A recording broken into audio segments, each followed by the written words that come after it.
প্রথমে যে জিনিসটা আসছে সেটা হচ্ছে নাগরিক সেবা। নাগরিক সেবা জিনিসটা কি? কোনো কি ধারণা আছে নাগরিক সেবা জিনিসটা কি? বলতো।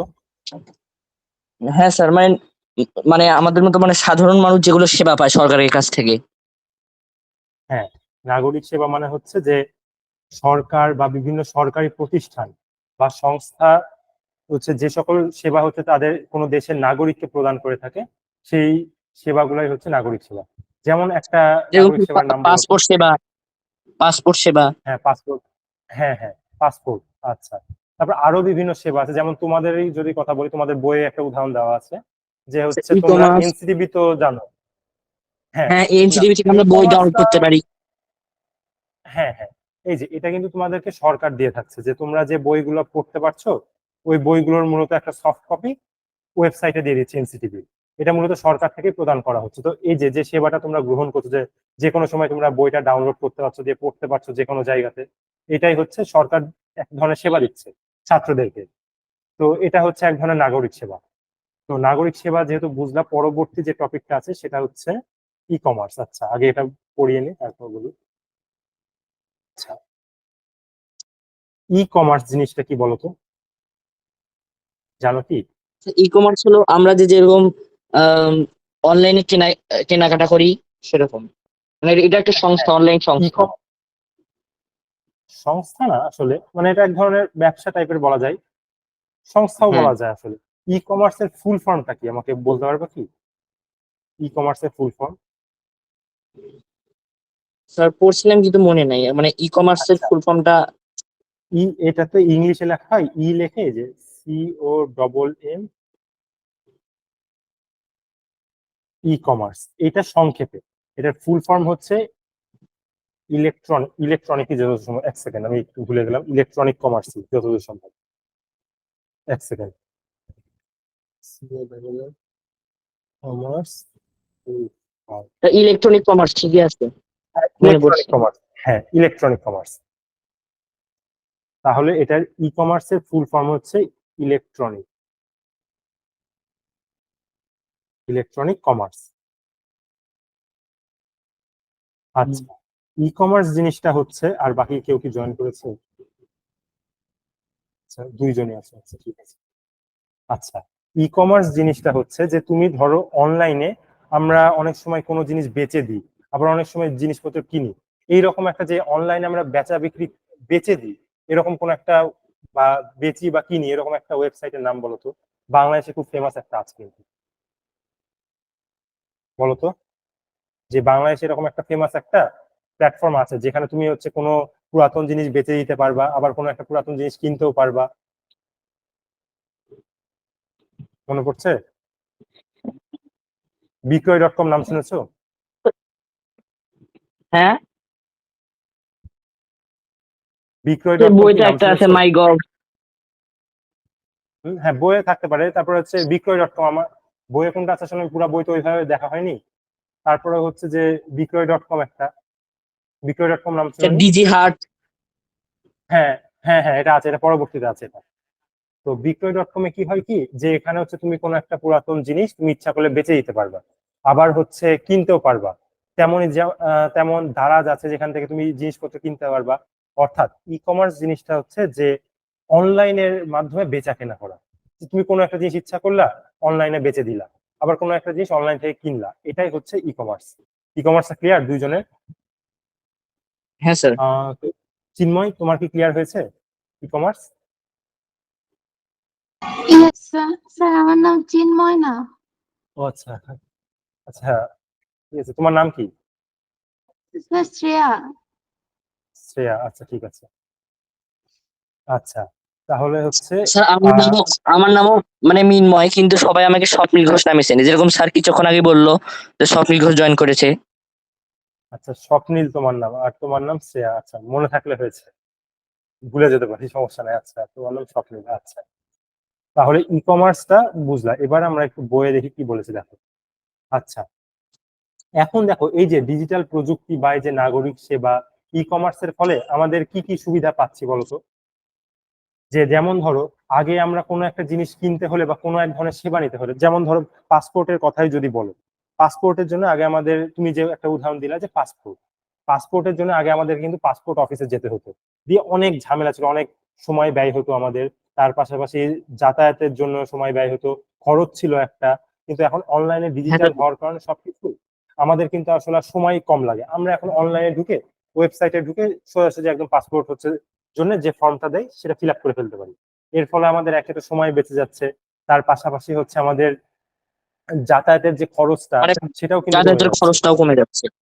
হ্যাঁ, তো এই যে এই নাগরিক সেবাগুলো বৃদ্ধি পাওয়ার ফলে আমাদের সময় খরচ কম হচ্ছে, অর্থ খরচ কম হচ্ছে, তো এই ধরনের বিভিন্ন ধরনের সুবিধা পাচ্ছে। তো এগুলোই মূলত এই ইয়াতে বলা হয়েছে। থামো, তারপর আমি এক সেকেন্ড। এইটুকু প্যারাতে এটাই বলা হয়েছে যে সরকারি যে কোনো সেবা আগের চেয়ে অনেক সহজে আমরা ডিজিটাল প্রযুক্তি ব্যবহার করে নিতে পারছি।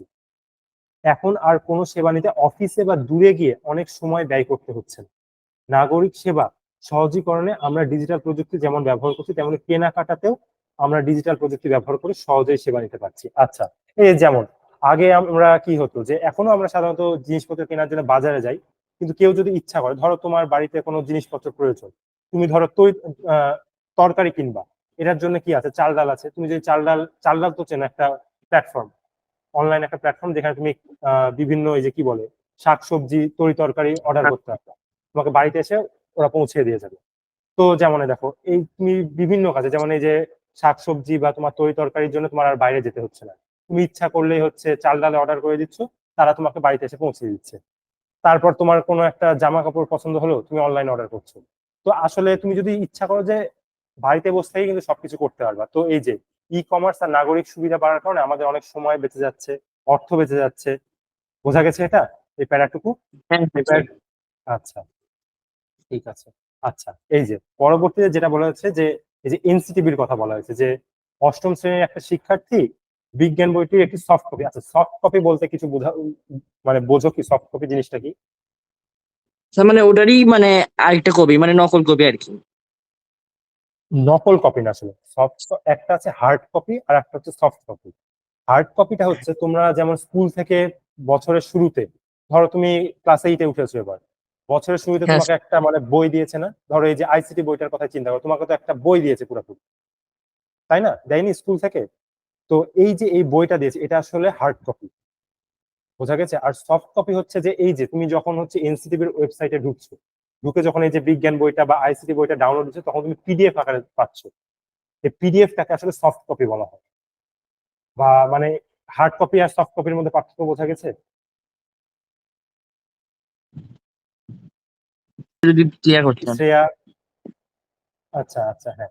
দেখো, তুমি যখন স্কুলে বছরের শুরুতে কি হয়, তুমি ধরো এবার ক্লাস 8-এ উঠেছো, তাই না? জানুয়ারি মাসে তোমাকে হচ্ছে স্কুল থেকে একটা বই দিয়েছে, এই ক্লাস 8-এর যতগুলো বই আছে সেই বইগুলো দিয়েছে, তাই না? এই হুম। বইগুলো যেগুলো এই যে পাতা আছে, বা তুমি যেই বইগুলো নিয়ে পড়ছো এখন, এগুলোকে আসলে হার্ড কপি বলা হয়। হ্যাঁ। ঠিক আছে? হার্ড, এই যে আমি যদি লিখে দিই হার্ড কপি, হার্ড কপি, ঠিক। স্যার আচ্ছা, এখন আর বুঝি আরেকটা স্যার, আছে হচ্ছে all soft clear. Copy. Soft copy হচ্ছে যেমন পিডিএফ এটা একটা তো সফট সফট কপি। কপি। হ্যাঁ, মানে স্যার আমরা যেগুলো হ্যাঁ পিডিএফ হ্যাঁ, আকারে বা পাই এগুলো হচ্ছে অনলাইনে সফট সেগুলো কপি, হচ্ছে সফট পিডিএফ বা কপি। ডকুমেন্ট যেটাই বলো না কেন, এগুলো হচ্ছে সফট কপি। শ্রেয়া, বোঝা গেছে? Yes, sir. আচ্ছা, তাহলে এখানে বলেছে যে অহনা হচ্ছে, হ্যাঁ বলো। স্যার, স্যার আপনি কি যে প্রশ্নটা দিবেন সেটা কি গুগল না, ফর্মে? প্রশ্নটা হচ্ছে তোমাদের তো বোধহয় এমসিকিউ নাই, তাই না? তোমাদের বোধহয় একটাও হ্যাঁ এমসিকিউ। স্যার, দেন তো দেখি বুঝলাম জিনিসটা। না, কি দিব? মানে আমাদের মানে শুরু করেন, মানে এখনো এখনো কেউ যদি জয়েন করছে না, তাহলে আপনি যদি মানে প্রশ্নটা দিয়ে শুরু করতেন। আচ্ছা, পড়ানো শুরু করেছি তো কিছু দূর আগে পড়িয়ে নি, তারপর দিয়ে একেবারে যেহেতু পড়ানো শুরু করেছি, মধ্যে আবার গ্যাপ যাবে। আচ্ছা, আগে পড়িয়ে নি, যে লাস্টে আমি মোটামুটি 15-20 মিনিট টাইমে তোমাদেরকে কোশ্চেন দিয়ে দিব। আর আরেকটা জিনিস, যে তোমাদের এমসিকিউ আমি কেন নিচ্ছি না, কারণ তোমাদের এমসিকিউ নাই আসলে। আমি যতটুকু শুনেছি তোমাদের এমসিকিউ নাই একটাও। তো তোমাদের রিটেন পরীক্ষা নিবো আমি। তোমরা স্কুলে অ্যাপে তো আছো বোধহয়, ওখানে আমাকে কোশ্চেন মানে সলভ করে ছবি তুলে পাঠিয়ে দিবা, আমি খাতা দেখে দেখে তোমাদের মার্ক পোস্ট করে দিব। স্যার, স্যার আমার ওই স্কুল অ্যাপটা নাই। নাই? শেয়ার আছে? Sir. আচ্ছা, তোমার নাই, এটা তো একটা সমস্যা হয়ে গেল। আচ্ছা, ওটা পরে দেখছি, সমস্যা নেই। নাম কি? ই স্কুল, এটা স্কুল, স্কুলে যে একটা আছে ওটা তোমরা তুমি স্কুলে একটা সম্পর্কে জানো না তোমরা? স্যার স্কুলে আমরা ডাউনলোড করেছিলাম, পরে ওখান থেকে বলে দিচ্ছে যে লাগবে না তোমার। আচ্ছা আচ্ছা, ঠিক আছে, আচ্ছা বুঝতে পেরেছি, তাহলে তোমাদের এমসিকিউ নিতে হবে। ঠিক আছে, আমি দেখি। আচ্ছা, উম আচ্ছা পরে দেখছি, এটা আগে আমরা পড়িয়ে নিই। আচ্ছা, আচ্ছা হ্যাঁ, যেটা বলছিলাম যে এনসিটিভির ওয়েবসাইট থেকে তুমি কিন্তু সহজেই হচ্ছে সফট কপিটা বা পিডিএফ ফরম্যাট ডাউনলোড করে নিতে পারবা, দিয়ে তুমি যে কোনো জায়গাতে পড়তে পারবা। তুমি ধরো বাসে করে কোথাও যাচ্ছ, তুমি দেখতে দেখতে ওই সফট কপিটা বা পিডিএফটা দেখতে দেখতে যাচ্ছ। অর্থাৎ এর ফলে তোমার কিন্তু মানে বই, যে ধরো তুমি কোথাও একটা বেড়াতে গেলা, তুমি বই, আগে কি হতো মানুষ বই সঙ্গে করে নিয়ে যেত, এটাতে তার একটা কষ্ট হতো, আবার বই নিয়ে যে যাতায়াত করাটাও ঝামেলা, কিন্তু এখন কিন্তু এই ঝামেলাগুলো আর নাই। এই সরকারি যে যে এনসিটিভির যে ওয়েবসাইটটা আছে, এর ফলে সরকারি এই নাগরিক সেবাটার ফলে আমরা খুব সহজে এখন হচ্ছে ডাউনলোড করে নিতে পারছি। তোমাদের ক্লাস 1 থেকে 10 এর যতগুলো বই আছে, 3 থেকে 10 এর বইগুলো সবগুলো ডাউনলোড করে নেওয়া যায়, দিয়ে আমরা পিডিএফ আকারে মোবাইলে রেখে যে কোনো জায়গাতে যে পড়তে পারি। এইটাই আর বলা আছে এখানে, বোঝা গেছে এটুকু? হ্যাঁ স্যার। আচ্ছা, এই যে এইবার দেখো, এই জিনিসটা মনে রাখবা, নাগরিক সেবা বলতে কি বোঝায়। নাগরিক সেবা বলতে আমি তো প্রথমেই বললাম, নাগরিক সেবা বলতে বোঝায় যে সরকার থেকে বা সরকারি কোনো প্রতিষ্ঠান, যেমন আচ্ছা সরকার থেকে তো আমরা পাচ্ছি, কিন্তু সরকারি প্রতিষ্ঠান বলতে আসলে কি বোঝাচ্ছে, কেউ বলতে পারবা? সরকারি প্রতিষ্ঠান বলতে স্যার সরকারি প্রতিষ্ঠান বলতে মানে মানে যেখানে সরকারের আসলে কাজ টাজ করে এরকম না? না, আসলে সরকারি প্রতিষ্ঠান থেকে তুমি কি ধরনের সেবাটা পাচ্ছ আমি এটা বোঝাতে চাচ্ছি, যে যেমন ধরো একটা সরকারি প্রতিষ্ঠানের কথা যদি বলি, কৃষি মন্ত্রণালয় নাম শুনেছো? হ্যাঁ হ্যাঁ স্যার। কৃষি মানে ওখান থেকে আমরা মন্ত্রণালয়, বিভিন্ন সময় কৃষি মানে হ্যাঁ কোন কোন জায়গায় কোন সার প্রয়োগ করতে হবে সেরকম তথ্য হ্যাঁ, পাচ্ছি। কৃষি মানে বিষয়ক সহায়তা পাচ্ছি কিন্তু আমরা কৃষি হ্যাঁ, মন্ত্রণালয় থেকে, কিন্তু আমরা অনলাইনের মাধ্যমে সহায়তা পেয়ে থাকি, যে কখন তুমি কোন ফসলটা মানে চাষ করলে তুমি ভালো ফলন পাবা, কোন সার ব্যবহার করতে হবে, কখন গাছে বীজ দিতে হবে, এগুলো সবকিছুই কিন্তু তুমি এই কৃষি মন্ত্রণালয়ের থেকে সাহায্য পাচ্ছ। এটা কিন্তু একটা সরকারি প্রতিষ্ঠান, যে কৃষি মন্ত্রণালয় কিন্তু একটা সরকারি প্রতিষ্ঠান, বোঝা সরকারি। গেছে?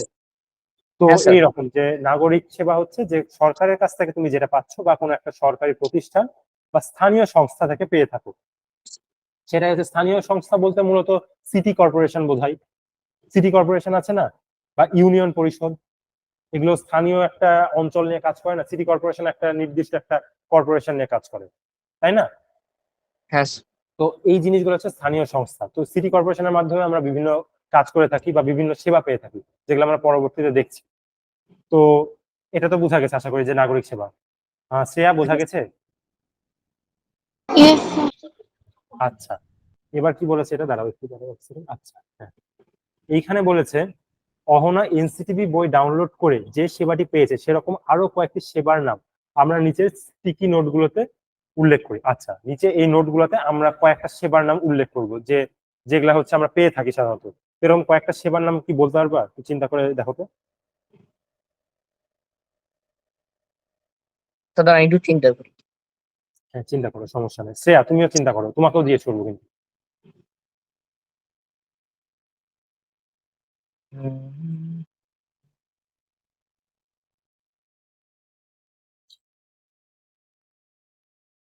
স্যার শিক্ষা বলো। সেবা, স্বাস্থ্য সেবা, হ্যাঁ, স্বাস্থ্য সেবা, শিক্ষা সেবা, হ্যাঁ। তার পাশাপাশি কৃষি আমরা সেবা, আরো যদি তারপরে ভালো, হ্যাঁ, এগুলো বলা নাগরিক যায়। যে নিরাপত্তা সেবা। এখানে কি বলেছে, দাঁড়াও। আচ্ছা, এখানে শিক্ষা সেবা, আচ্ছা এখানে যেমন একদম এনসিটিভির কথা উল্লেখ করেছে, যে এখানে নাগরিক সেবা না বলে তুমি এইভাবে এই সেবাগুলোকে বলতে পারো, যে আমি দেখাই।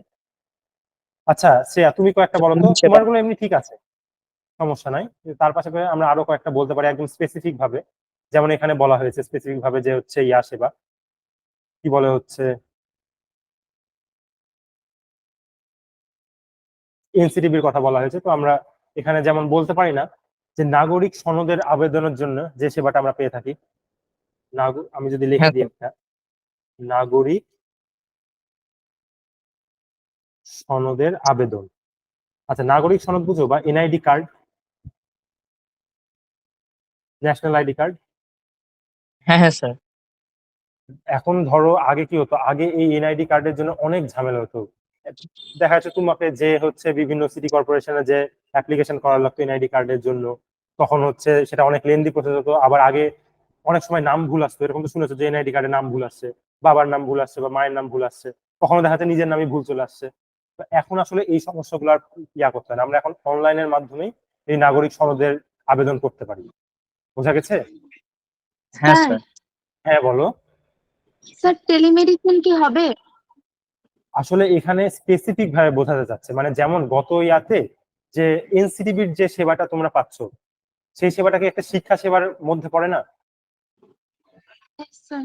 হ্যাঁ, শিক্ষা সেবার মধ্যে পড়ে। ওইটা আসলে একটা ক্যাটাগরি, মানে শিক্ষা সেবার মধ্যেকার একটা ইয়া জানতে যাচ্ছে। এই নাগরিক সেবাটা যেমন তুমি হচ্ছে কি সেবা বলা যেতে পারে এই নাগরিক সেবাকে, যেমন হচ্ছে আহ আর কি বলবো, নাগরিক সেবাটাকে কি ধরনের সেবা বলা যায়? আহ কি সেবা বলা যায় নাগরিক সেবাকে?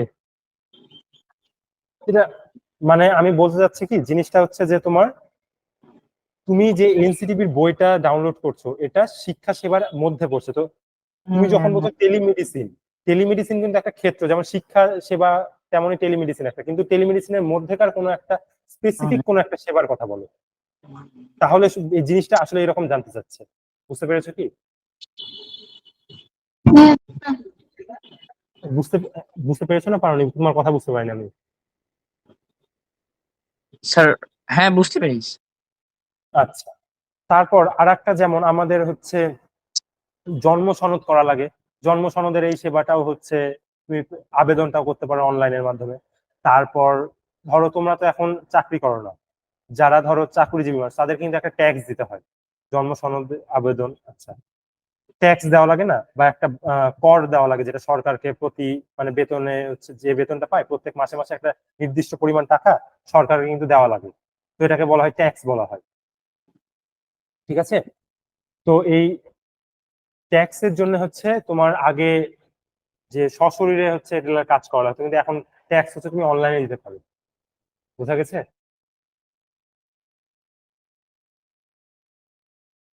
হ্যালো, নাই নাকি?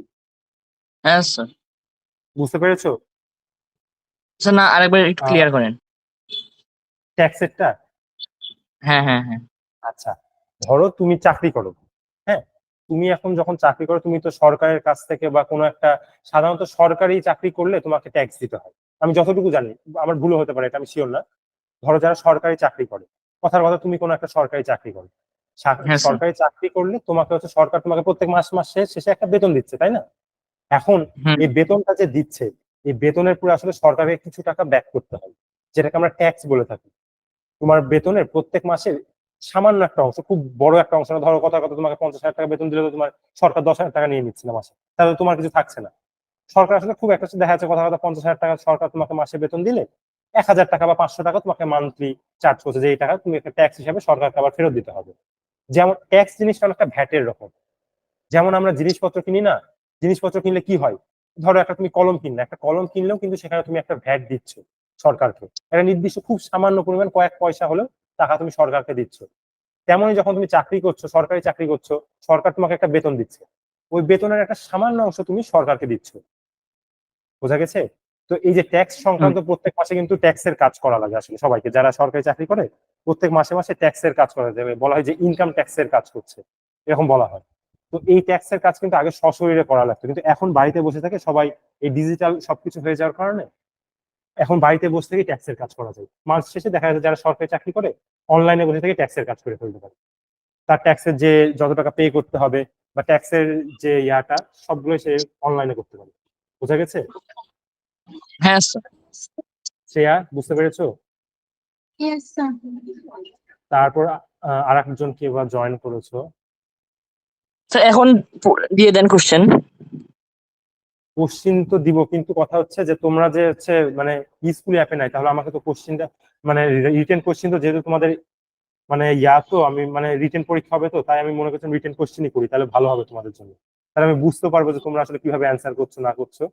কিন্তু এখন সমস্যা হচ্ছে কি, যে তোমরা তো স্কুল অ্যাপে নাই, তাহলে আমাকে তো কোশ্চিন পাঠাতে পারবে না, ওইটাই সমস্যা। বুঝতে পেরেছো? আমার সমস্যা হয়ে স্কুলে গেছে ওই জায়গায়। মানে নিচ্ছে না কেন? বললো যে মানে তুমি লাগবে না। পেইড, মনে হয় এই মাসে তুমি ডেমো ক্লাস করছো মোস্ট প্রবাবলি, আমি যতটুকু জানি, তাই না? হ্যাঁ যখন তুমি পেইড কোর্সে ঢুকে যাবে না, তখন আসলে তোমাকে স্কুল অ্যাপের জন্য একটা আলাদা আইডি পাসওয়ার্ড দেবে, সেটা দিয়ে তুমি লগ ইন করলে তোমার সবকিছু থাকবে। এইটাই আসলে ও সমস্যা হয়ে গেছে। ওই কারণে মানে তুমি তো ডেমো ক্লাস করছো, যে তোমার ভালো লাগছে কি খারাপ লাগছে এটা বোঝার জন্য। আব্দুল্লাহ, তুমি কি শুনতে স্যার পাচ্ছ? অ্যাপটা কি স্যার বলো। অ্যাপটার নাম কি স্কুলই? হ্যাঁ, স্কুলই। আচ্ছা, ওটা নিয়ে এখন মাথা ঘামাতে হবে না, ওটা চিন্তা করার ইয়া নেই। শ্রেয়ারও কি একই অবস্থা? শ্রেয়ারও কি স্কুল অ্যাপে নাই? Yes sir. আচ্ছা, তাহলে নেক্সট দিন আমি তোমাদেরকে এমসিকিউ এক্সামে নিবো, সমস্যা নাই।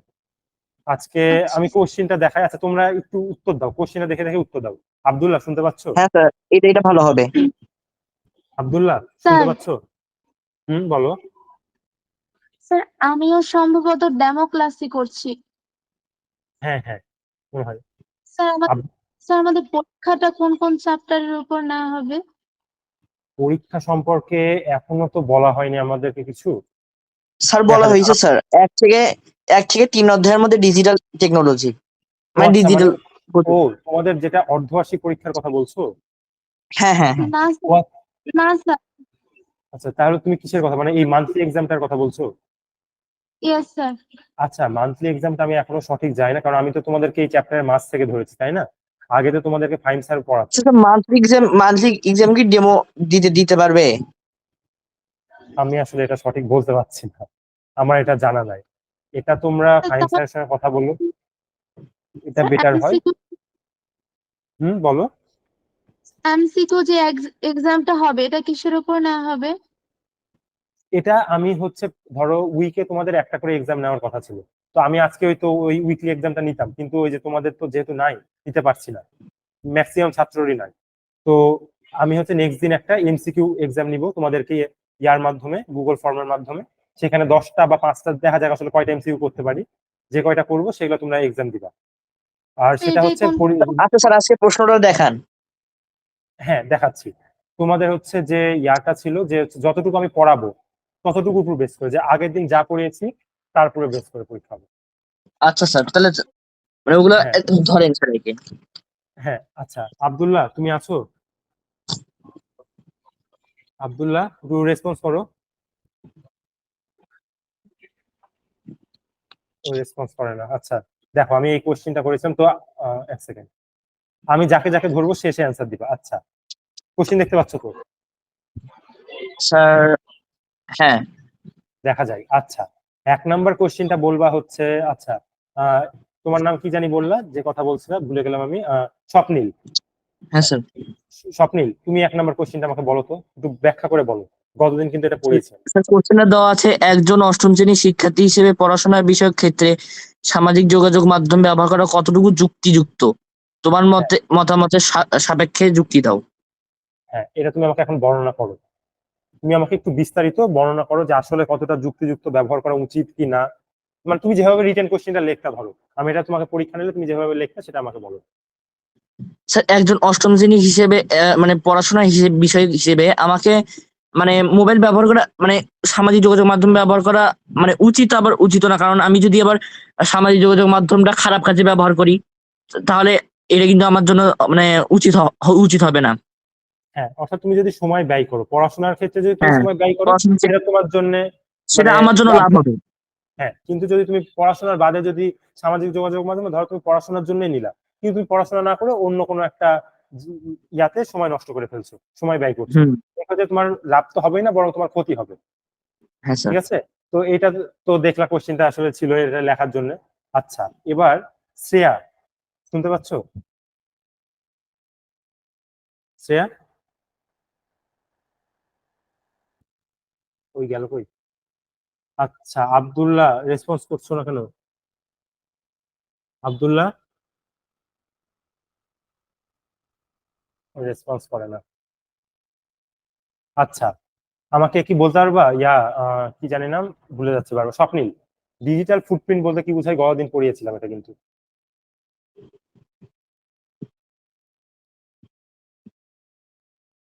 হ্যালো স্বপ্নিল, শুনতে পাচ্ছ আমাকে?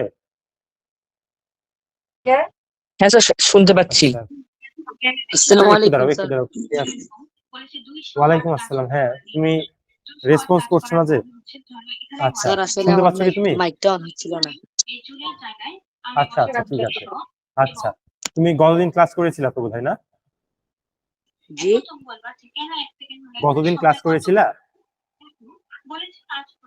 জি আচ্ছা, এখন পর্যন্ত যা পড়িয়েছি তা তো দেখেছো বোধহয়, ওগুলো শুনতে পেয়েছো তো বোধহয় যা পড়িয়েছি। জি আচ্ছা, তুমি আমাকে বলো তো এই ডিজিটাল ফুটপ্রিন্ট বলতে কি বোঝায়? গতদিন পড়িয়েছিলাম এটা। স্যার পারবো না। কেন? আচ্ছা, তাহলে আর যেহেতু স্বপ্নিল আছে, স্বপ্নিল বলো তো ডিজিটাল ফুটপ্রিন্ট বলতে কি বোঝায়?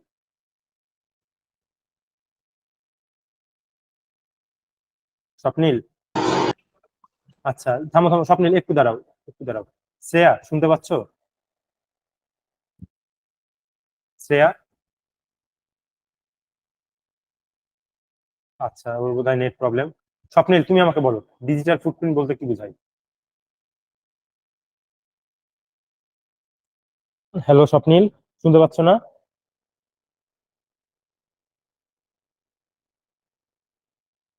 এইভাবে এক্সাম নেওয়া যাবে না, তোমাদেরকে এমসিকিউ সামনের দিন করবো। স্যার, পড়া, স্যার আমার মাইক্রোফোনটা হ্যাঁ অফ করা ছিল। আচ্ছা আচ্ছা, হ্যাঁ তুমি বলো তো ডিজিটাল ফুটপ্রিন্ট বলতে কি বোঝায়? স্যার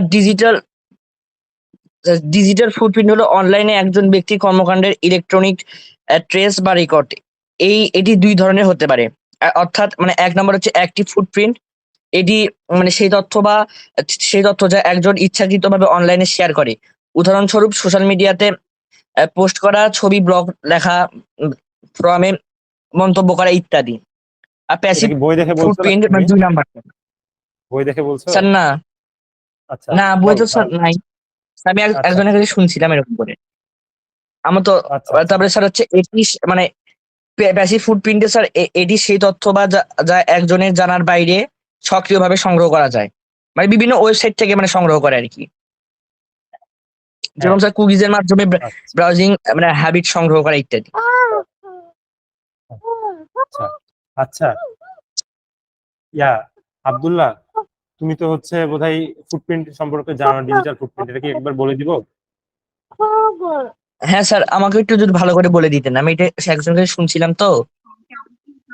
আচ্ছা দেখো, আচ্ছা এটা তাহলে কেটে দিই, এটা তো আর দরকার না। ওয়ালাইকুম আসসালাম, কে এতক্ষণ পরে? কি হচ্ছে বুঝছি না। আচ্ছা যাই হোক। আচ্ছা, আমরা যেটা দেখছিলাম যে ডিজিটাল ফুটপ্রিন্ট একটু বলে দিই আমি। দেখো,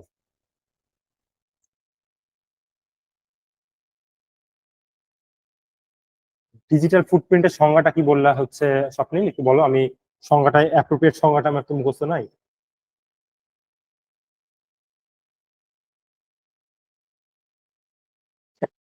ডিজিটাল ফুটপ্রিন্ট হলো অনলাইনে একজন ব্যক্তির কর্মকাণ্ডের ইলেকট্রনিক্স ট্রেস বা রেকর্ড। মানে যে রেকর্ড হয়ে আছে, মানে আমি এই যে এই লিঙ্কে ঢুকেছিলাম, সেটা আচ্ছা রেকর্ড হয়ে আছে আর কি। হ্যাঁ, ডিজিটাল মানে তো এখানে বোঝা যাচ্ছে যে এখানে আসলে টেকনোলজি রিলেটেড বা হচ্ছে অনলাইনে। আমরা যেহেতু এটা পড়ছি যে অনলাইনে, অনলাইনে এখন দেখো আমরা কি করি, ফেসবুক চালাই বা বিভিন্ন সামাজিক যোগাযোগ মাধ্যম ব্যবহার করি, বিভিন্ন ওয়েবসাইট চালাই বা হচ্ছে বিভিন্ন হচ্ছে ধরো ওয়েব ব্রাউজ করি। এইগুলা আমরা ধরো কথার কথা গুগল ক্রোম বা একটা ওয়েব ব্রাউজারে আমরা কিছু একটা ধরো পড়াশোনা বিষয়ে সার্চ দিলাম, সার্চ দিয়ে টিয়ে দেখলাম, পড়লাম টড়লাম, পড়ার পর আমরা ডিলিটও করে দিলাম, ঠিক আছে? এখন তাহলে হ্যাঁ তোমার স্যার। মনে হতে পারে যে আমি তো যেহেতু এই জিনিসটা ডিলিট করে দিয়েছি তার মানে তো এটা বোধহয় আর নাই, আমাকে আসলে তারা তারা এটা খুঁজে পাবে না কেউ আর। কিন্তু প্রকৃতপক্ষে কিন্তু তুমি ডিলিট করলেও এটা কিন্তু আসলে সার্ভারে থেকে যায়। তুমি কি দেখেছো, কি সার্চ দিয়েছো, এটা কিন্তু সার্ভারে থেকে যায়। ধরো তুমি কোনো একটা অপরাধ করলা, যেমন আমরা অনেক সময় এরকম শুনে থাকি না, যে ধরো বাংলাদেশে কোনো একটা অপরাধ সংগঠিত হয়েছে। এখন অপরাধ সংগঠিত হওয়ার পরে কি অপরাধীকে ধরার জন্য তারা কি করেছে, মোবাইলে কল রেকর্ড চেক করেছে, যে কার সঙ্গে কথা বলেছে, কখন কথা বলেছে এবং কি কি কথা বলেছে, এটাও কিন্তু বের করে ফেলা যায়। এটা তো জানো যে এরকম ভাবে কিন্তু অনেক সময় হ্যাঁ যে হচ্ছে অপরাধীকে ধরা হয়। যে তুমি ধরো কারোর সঙ্গে একটা কথা বললা, কথা বলে টলে ফোনে ধরো ডিলিট করে দিয়েছো, যে তোমার মনে হতে পারে যে আমি তো ডিলিট করে দিয়েছি, কার সঙ্গে কথা বলেছি, আবার কি কি কথা বলেছি সেটাও তো বোধহয় ডিলিট করে দিয়েছি, তাহলে তো আসলে কেউ জানতে পারবে না যে আমি কি কি কথা বলেছি। কিন্তু প্রকৃতপক্ষে এগুলার আসলে একটা ফুটপ্রিন্ট বা একটা রেকর্ড, যেটা বলা হয় যে ডিজিটাল রেকর্ড একটা কিন্তু থেকে যায়, যে হ্যাঁ যখনই স্যার, ধরো এই এগুলো নাকি শনাক্ত আমরা করার মানে প্রয়োজন হয় সাধারণ তখন। মানুষ বের করতে পারি না। হ্যাঁ, সাধারণ মানুষ বের করতে পারবে না। যেমন তুমি ধরো তোমার একটা ফ্রেন্ডকে কোনো একটা মেসেজ দিয়েছো মেসেঞ্জারে বা বিভিন্ন সামাজিক যোগাযোগ মাধ্যমে, কোনো একটা মেসেজ দিয়েছো, ঠিক আছে? মেসেজ দেওয়ার পর তোমার ধরো ওই বন্ধুটা তোমার ওই মেসেজটা দেখেছে, দেখে দেখে সেও মেসেজটা ডিলিট করে দিয়েছে, তুমিও মেসেজটা ডিলিট করে দিয়েছো। এখন তোমার এবং তোমার বন্ধু দুজনেরই মনে হতে পারে যে আমরা তো মেসেজটা ডিলিট করে দিয়েছি, তাহলে তো বোধহয় আর কেউ মেসেজটা দেখতে পাবে না। কিন্তু প্রকৃতপক্ষে কিন্তু মেসেজটা কিন্তু দেখা যাবে ইচ্ছা করলে, যদিও তুমি হ্যাঁ দেখতে পাবে না আর। কিন্তু তুমি ধরো কোনো একটা অপরাধ সংঘটিত করলা, সেই অপরাধ শনাক্ত করার জন্য যে তুমি কি ধরনের অপরাধ করেছো সেটা বের করার জন্য কিন্তু ইচ্ছা করলেই যারা ধরো আইন শৃঙ্খলা রক্ষায় আছে বা সাইবার সিকিউরিটির জন্য যারা নিয়োজিত আছেন, তারা যদি ইচ্ছা করে ওনারা কিন্তু বের করে ফেলতে পারবে যে তুমি কি মেসেজ পাঠিয়েছো তোমার ফ্রেন্ডকে, এবং তোমার ফ্রেন্ড কি মেসেজ পাঠিয়েছে, সবগুলো কিন্তু বের করে ফেলতে পারবে। তো এই যে যে রেকর্ডটা থেকে যে ডিজিটাল ভাবে যে তুমি মনে করছো যে সব আমি ডিলিট হয়ে যাচ্ছে, আমার আসলে কিছুই থাকছে না প্রমাণ, তারপরেও যে এই রেকর্ড গুলো থেকে যাচ্ছে, এইটাই হচ্ছে ডিজিটাল ফুটপ্রিন্ট। বোঝা গেছে? হ্যাঁ স্যার। বাকিরা শ্রেয়া, তারপর আব্দুল্লাহ, বোঝা গেছে? আব্দুল্লাহ তো আবার চলে গেছে। শ্রেয়া, বোঝা গেছে ডিজিটাল ফুটপ্রিন্ট? Yes, আচ্ছা, আচ্ছা স্যার, তাহলে তাহলে আমরা কালকে যে ডিজিটাল ফুটপ্রিন্টটা।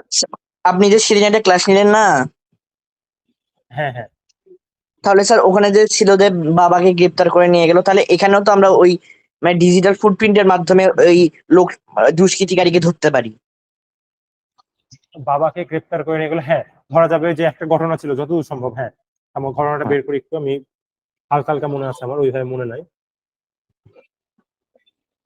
দাঁড়াও এক second। ঘটনাটা কই, দাঁড়াও। আচ্ছা, হ্যাঁ, আচ্ছা, হ্যাঁ, এই যে এইখানে হয়েছিল যে হচ্ছে কি বলে হচ্ছে তার একজন ছেলের হচ্ছে তার একজন একটা ছাত্র বা কম বয়সী একটা ছেলে, তোমাদের এরকম বয়সী একটা ছেলে অনলাইনে একজনের সঙ্গে পরিচয় হয়। পরিচয় হওয়ার পরে সে কি করেছে যে হচ্ছে ওই যার সঙ্গে পরিচয় হয়েছে সে তাকে পরিচয় দিয়েছে যে আমি একজন সরকারি কর্মকর্তা বলে। সে বলেছে যে তোমাদের একটা আসলে উপবৃত্তির ব্যবস্থা করা হয়েছে, তো তুমি তোমার হচ্ছে ইয়া দাও, ব্যাংক অ্যাকাউন্ট নাম্বার দাও বা জাতীয় পরিচয়পত্রের হচ্ছে যে নাম্বারটা, এগুলো দাও, এগুলো চেয়েছে। সে সরল মনে দিয়ে দিয়েছে এগুলো। দিয়ে পরবর্তীতে সে কি করেছে, এইগুলো কাজে লাগিয়ে ব্যাংক থেকে টাকা ধার নিয়েছে। ব্যাংক থেকে টাকা ধার নিয়ে সে হচ্ছে টাকাটা শোধ করেনি, ফলে তার বাবাকে গ্রেপ্তার করে নিয়ে চলে গেছে। যে এইটাই তো এরকমটাই একটা ঘটনা ছিল, তাই না? তো এইখানে দেখো এই যে তার, হ্যালো, শুনতে পাচ্ছ তোমরা? হ্যাঁ স্যার। হ্যাঁ, তো ঘটনাটা তো মূলত এরকমই ছিল একটা। তো এইখানে ধরো এই যে অনলাইনে তার সঙ্গে যোগাযোগ হয়েছে, যে যে ভুয়া সরকারি কর্মকর্তা বলে পরিচয় যে দিয়েছিল, তার সঙ্গে যে ছেলেটার যোগাযোগ হয়েছে, এগুলো তো অবশ্যই অনলাইনে মেসেজ আছে কোনো বা কথাবার্তা আছে। এগুলো যদি ইচ্ছা করে তাহলে এগুলো কিন্তু ফুটপ্রিন্ট বের করতে পারবে বা এই রেকর্ড গুলো বের করতে পারবে, দিয়ে অবশ্যই তাহলে অপরাধীকে তারা শনাক্ত করতে পারবে। বোঝা গেছে?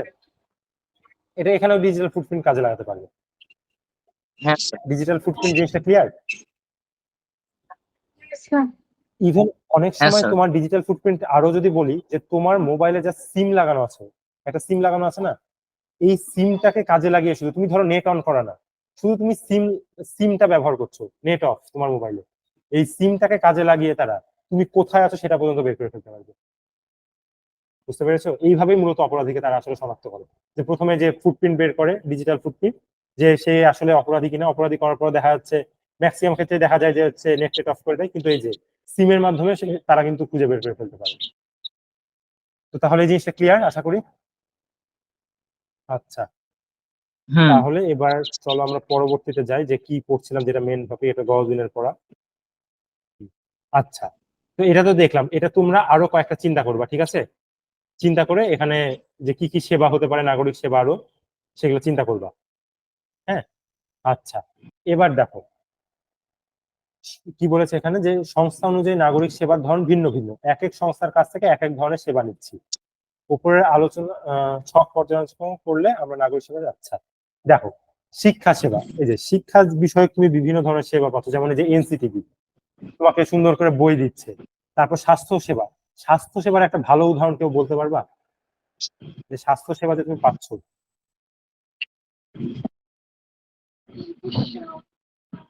শ্রেয়া বা স্যার স্বাস্থ্যসেবা মনে করেন আমরা বলো। স্বাস্থ্যসেবা হচ্ছে আমরা মোবাইলে যে ডাক্তারের কাছে মানে বলি না, যেখানে লেখা থাকে যে হটলাইন নাম্বারে ফোন ফোন দিলে মানে ডাক্তারের সাথে কথা বলতে পারবেন। এই জিনিস, তো সেরকম স্যার ওখানে ওদের কাছে বিভিন্ন পরামর্শ নেই। হ্যাঁ হ্যাঁ, ভালো উদাহরণ দিয়েছো। এই যে অনলাইনের মাধ্যমে ডাক্তারের কাছ থেকে পরামর্শ নেওয়া, বা তুমি অসুখ আক্রান্ত হয়েছে, কি ধরনের অসুখ সেটা আইডেন্টিফাই করা, যে ওষুধ দেওয়া, এই জিনিসটা একটা বিশেষ নাম আছে। নামটা কি জানো শ্রেয়া? নামটা কি জানো? তারপর স্যার এই যে তুমি অনলাইনের মাধ্যমে, স্যার এই কি যে অনলাইনের মাধ্যমে তুমি একটা স্বাস্থ্য সেবা নিচ্ছ, এই জিনিসটার একটা বিশেষ নাম আছে। এটা কি শ্রেয়া বা হচ্ছে স্বপ্নিল জানো কি? স্যার জানি না স্যার। আচ্ছা, শ্রেয়া জানো? টেলিমেডিসিন। বুঝলাম না, কি বললে? টেলিমেডিসিন? টেলিমেডি হ্যাঁ, টেলিমেডিসিন। হ্যাঁ, ঠিক আছে, এটাকে বলা হয় টেলিমেডিসিন।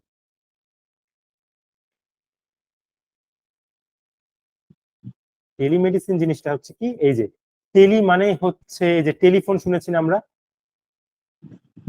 সেই হ্যাঁ স্যার। টেলিফোন থেকে টেলি, আর মেডিসিন মানে এই স্বাস্থ্য বিষয়ক সহায়তা পাওয়া। মানে তুমি ফোনের মাধ্যমে, ফোন কলের মাধ্যমে, বা তুমি বিভিন্ন আহ, যেমন অনেক সময় আমি শুনেছি যে অনেক ডাক্তার কি করে, হোয়াটসঅ্যাপের মাধ্যমে, হোয়াটসঅ্যাপ তো চিনো যে একটা যোগাযোগ হ্যাঁ মাধ্যম, স্যার। এই হোয়াটসঅ্যাপের মাধ্যমে কি করে রুগী দেখে, যে রুগীর কি সমস্যা সেটা দেখে, তার জন্য তারা একটা চার্জ করে, যদিও সেটা এমনি নর্মাল ডাক্তার। কিন্তু সরকারি যে সেবাগুলো, যেমন এই টেলিমেডিসিন, সরকারি সেবাগুলোর ক্ষেত্রে তেমন টাকা লাগে না, আমি যতটুকু জানি সেরকম টাকা লাগে না। তো এই যে সরকারি তুমি কোনো একটা ডাক্তারকে দেখালা এই মোবাইল ফোনের মাধ্যমে বা অনলাইনের মাধ্যমে, দিয়ে তোমার রোগ নির্ণয় করলো উনি, বা উনি তোমাকে কোনো কিছু টেস্ট টেস্ট দিল, দিয়ে রোগ নির্ণয় করে তোমাকে ওষুধ সাজেশন দিল যে এই ওষুধ খাও, এটা হচ্ছে টেলিমেডিসিন। বোঝা গেছে টেলিমেডিসিন জিনিসটা?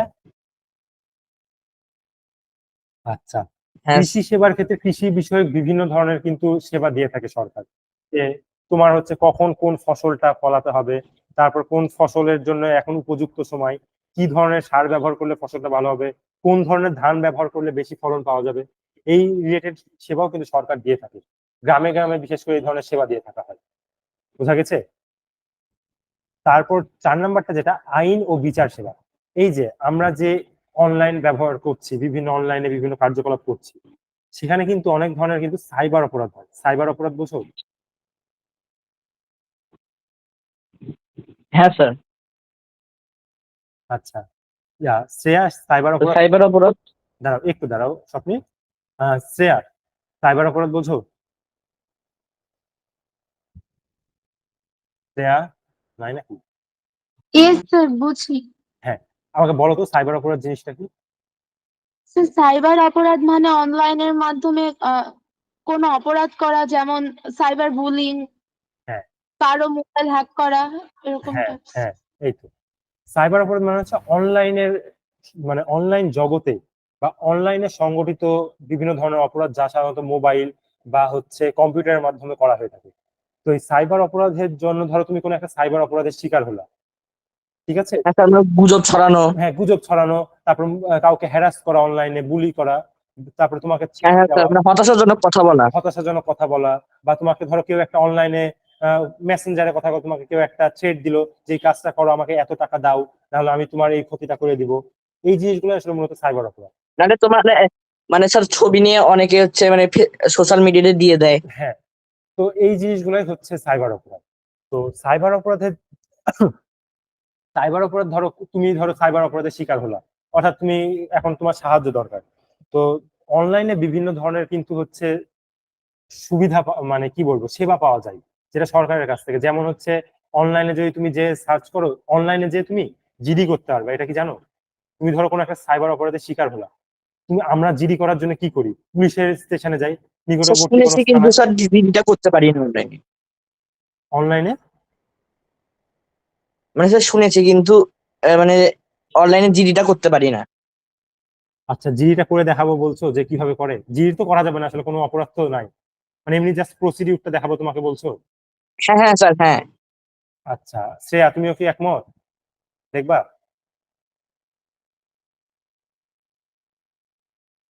Yes sir. আচ্ছা, দেখিয়ে দিচ্ছি, এক সেকেন্ড।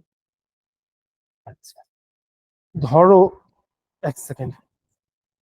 আহ প্রথমে তোমাকে কি লিখতে হবে জানো? তোমার যেমন এই যে অপরাধগুলো, ধরো সাইবার অপরাধের কোনো একটা তুমি শিকার হলো, এখন এটা থেকে মুক্তি পাওয়ার জন্য তোমাকে অনলাইনে তুমি জিডি যদি করতে চাও, তাহলে তোমাকে প্রথমে করতে হবে এইচটিটিপি দিয়ে ডাবল স্ল্যাশ, সরি এক সেকেন্ড, ডাবল স্ল্যাশ দিয়ে তোমাকে হচ্ছে জিডি ডট পুলিশ, এই যে gd.police.government.bd এই ওয়েবসাইটে যেতে হবে, ঠিক আছে? দেখো, দিয়ে অনলাইন জিডি, এ দেখো দেখতে পাচ্ছ, অনলাইন জিডি হ্যাঁ স্যার। বাংলাদেশ পুলিশ, এইখানে যে তুমি যদি দাও, দিলে তোমার এখানে দেখো এরকম একটা পেজ আসবে, আসার পরে তোমাকে এখানে রেজিস্ট্রেশন করতে হবে। তো রেজিস্ট্রেশনটা আমি আর করছি না, কারণ রেজিস্ট্রেশন করতে হলে অনেক ইনফরমেশন লাগবে। তারপর রেজিস্ট্রেশন করার পর আমাকে তো জিডি করতে হবে, তো জিডি আমি কি করবো, আমি তো আসলে কোনো সাইবার অপরাধের শিকার হইনি, তাই না? তো জাস্ট আমি দেখিয়ে দিলাম তোমাদেরকে, এখানে তোমার রেজিস্ট্রেশনে যদি আমি ক্লিক করি, তাহলে তোমাকে একটা অ্যাপ ইনস্টল করতে বলবে, ঠিক আছে? অ্যাপ ইনস্টল করে সেখানে তোমাকে প্রথমে হচ্ছে রেজিস্ট্রেশন করা লাগবে, রেজিস্ট্রেশন করার পরে তুমি জিডি করতে পারবে। তো বাকিটুকু আমি আর দেখাচ্ছি না, এমনি ঢুকতে পারবা, তো ওয়েবসাইটে ঢুকে বাকিটুকু তো করে নিতে পারবো যদি কোনোদিন প্রয়োজন পড়ে। জাস্ট তুমি দেখতে চালা, তাই আমি দেখিয়ে দিলাম। বোঝা গেছে? Okay sir. আচ্ছা, তাহলে হ্যাঁ এটা আমি স্যার। কেটে দিয়ে, এটা আমার দরকার নাই, এটা আমি জাস্ট দেখালাম, তোমরা দেখতে চালা তাই। আচ্ছা, ওয়েট ওয়েট ওয়েট এক সেকেন্ড, আচ্ছা গুগল মিট থেকে আমি বের হয়ে গেছি। ঠিক আছে। আচ্ছা, তো যেটা কইছিলাম আমরা জানি, হ্যাঁ, তো এই যে তুমি হচ্ছে অনলাইনে জিডি করতে পারবা, বা পুলিশের কিন্তু একটা ফেসবুক পেজ আছে, ঠিক আছে? সেই ফেসবুক পেজ, যেটা বাংলাদেশ সরকার থেকে কন্ট্রোল করা হয়, বা মানে পুলিশদের মাধ্যমে কন্ট্রোল করা হয় ফেসবুক পেজটা, ওইখানেও যে তুমি কিন্তু কমপ্লেন করতে পারবে তুমি এই সমস্যায় মানে পড়েছো। তারপর সামাজিক বিভিন্ন সুরক্ষা সেবা, সেই সামাজিক সুরক্ষা সেবাগুলো কিন্তু তুমি অনলাইনের মাধ্যমে নিতে পারো। এটা আমার আসলে নিজে আইডিয়া নাই এখন সামাজিক সুরক্ষা সেবা কিভাবে দিয়ে থাকে অনলাইনে, আমি আসলে সামাজিক সুরক্ষা সেবা বলতে পারছি না এটা আসলে, সরি এর জন্য। তারপর এই যে নাগরিক নিরাপত্তা সেবা, নাগরিক নিরাপত্তা সেবা মানে তো যে একটু আগেই দেখলাম যে আইন বিচার সেবা, এগুলা কিভাবে নিরাপত্তা দিচ্ছে না তোমাকে অনলাইনের মাধ্যমে। যে যে তুমি হচ্ছে কোনো একটা বিপদে পড়লা, তুমি হচ্ছে জিডি করতে পারছো অনলাইনে, তোমার আর হচ্ছে নিকটবর্তী কোনো পুলিশ স্টেশনে যেতে হচ্ছে না। বোঝা গেছে? তারপর বলছে ভূমি সেবা, হ্যাঁ। ভূমি সেবা জিনিসটা কেউ বলতে পারবা কি? ভূমি সেবা জিনিসটা কি? স্যার ভূমি সেবা হচ্ছে যেখানে স্যার আমাদের মানে ভূমি সম্পর্কিত তথ্য থাকে বা আমাদের ভূমি রেকর্ড থাকে আর কি, মানে আমার এত জমি আছে এরকম। আচ্ছা, এই সম্পর্কিত কিন্তু একটা কমন একটা ওয়ার্ড আছে, যেমন আমি একটু আগে বললাম ই কমার্স, তেমনই একটা কমন একটা ওয়ার্ড আছে যে ভূমি সংক্রান্ত, যে তোমার দলিল টলিল নথিপত্র এগুলো সংগ্রহ করে রাখা থাকে। হ্যাঁ স্যার। এটার নামটা বলতে পারবা কি? এই ভূমি সংক্রান্ত ক্ষেত্রে এই জিনিসটাকে কি বলা হয়? স্যার এই যে আমি একটু আগে বললাম না যে ই কমার্স, ই কমার্স মানে কি? অনলাইনে তোমার হচ্ছে বেচা কেনা করার যে হচ্ছে সাইট গুলো আছে বা প্ল্যাটফর্ম গুলো আছে, সেগুলোকে বলা হয়, তাই না, ই কমার্সটা, বা অনলাইনে বেচা কেনা, সোজা কথায় বললি। এখন এই যে ভূমি সেবাটা সরকার তোমাকে দিচ্ছে, ভূমি সেবা যে তোমাকে সরকার দিচ্ছে, তো সরকার হচ্ছে এই ভূমি সেবাটা তুমি অনলাইনের মাধ্যমে তোমার জমি জমার যে দলিল পত্র বা বিভিন্ন নথিপত্র থাকে না জমি জমার বিভিন্ন, এই জিনিসগুলো তুমি অনলাইনে কিন্তু সংগ্রহ করে রাখতে পারবে, রেকর্ড করে রাখতে পারবে। এই জিনিসটাকে কি বলা হয় বলতে পারবা কেউ? শ্রেয়া, বলতে পারবা? স্যার আমি বুঝছি কিনা প্রশ্নটা। আচ্ছা, আমি আগে লিখি, দেখো, ই নথি, এটা নাম শুনেছো? ইনো কেউ কি শুনেছো এটার নাম, ই নথি? না কি বললা শ্রেয়া, বুঝতে পারিনি, আরেকবার বলো একটু। নথি শব্দটা শুনেছি কিন্তু এটার সাথে ইটা শুনি। আচ্ছা, ই নথি মানে ইলেকট্রনিক নথি, বা নথির এখন ইলেকট্রনিক বললে তো ইংরেজি হয়, তো নথির ইংরেজি কি বলবো, ফাইল, জানি না, যাই হোক ই নথি, তাকে বাংলাতে ই নথি বলা হয়। এখন ই নথিতে কি হয় জানো, আগেকার মানুষের কি হতো, জমি জমার এই যে দলিল পত্র নিয়ে অনেক সমস্যা হতো, অনেক সময় হারিয়ে যায়, বা হচ্ছে আগেকার মানুষ তো দেখা যাচ্ছে বিভিন্ন পোকাতে খেয়ে নেয় অনেক সময়।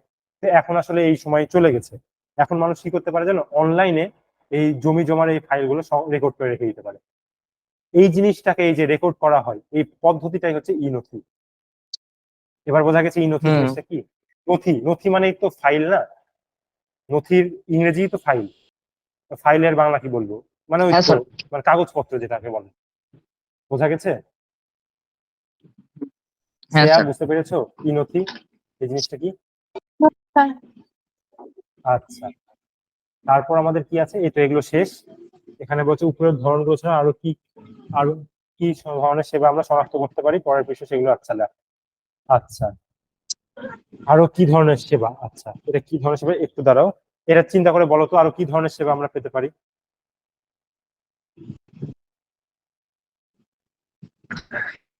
বলো একটু চিন্তা করে। স্যার